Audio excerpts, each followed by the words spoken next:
श्री गणेशाय नमः. श्री स्वामी समर्थ. जय जय स्वामी समर्थ. रामकृष्ण हरी वासुदेव हरी.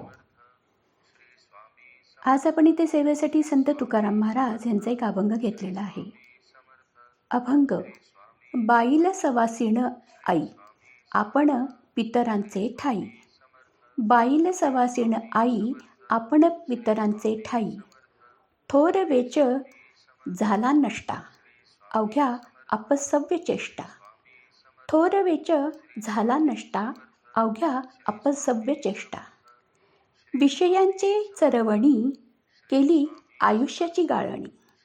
विषयांचे चरवणी केली आयुष्यांची गाळणी.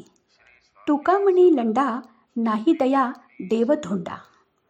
तुका म्हणी लंडा, नाही दया देव धोंडा. अर्थ. एका ढोंगी कर्मठ मनुष्याने आपल्या मातापित्याचे श्राद्ध घातले. आईसाठी सवाष्ण म्हणून आपल्या बायकोला बसवले व वडिलांच्या जागी ब्राह्मण म्हणून आपण स्वतःच बसला. त्यामुळे त्याचे श्राद्ध निष्फळ झाले, कारण या गोष्टीची धर्मशास्त्रानुसार ग्राह्य धरत नाहीत. असे विषय लोलुपता गृहस्थ स्वतःच्या जीवनाचा नाश करून स्वतःच अधोगतीला जातात. तुकाराम महाराज म्हणतात, असे पाखंडी अहंकारी लोक दगडालाच देव मानतात. जे काही धर्मकार्य असतं ते धर्मकार्य अत्यंत निष्ठेने आणि मुख्य म्हणजे शास्त्रोक्त पद्धतीने केले तरच ते देवाला पावते.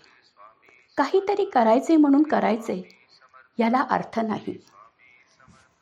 आजकाल समाजामध्ये एक गोष्ट अशी झालेली आहे की एखादा मृत मनुष्य गेला की त्याचा विधीसुद्धा उदाहरणार्थ 13वा हा 3ऱ्या दिवशीच करतात, 10वा हा 5व्याच दिवशी करतात. पण हे खरं तर विधीला धरून नाही आहे. आपले पूर्वज काही नियम घालून त्यांनी आपल्याला दिले आहेत, त्याप्रमाणे आपण पालन केलेच पाहिजे. ज्या ज्या तिथीला त्या त्या गोष्टी व्हायलाच पाहिजेत, तरच त्या गेलेल्या जीवाला गती मिळते. अन्यथा त्याची अधोगती करण्यात आपणच कारणीभूत होतो असं समजायला हरकत नाही. समाजामध्ये काही गोष्टी आता बदलत चालल्यात, पण हा बदल हा विनाशकारक आहे असे आहे.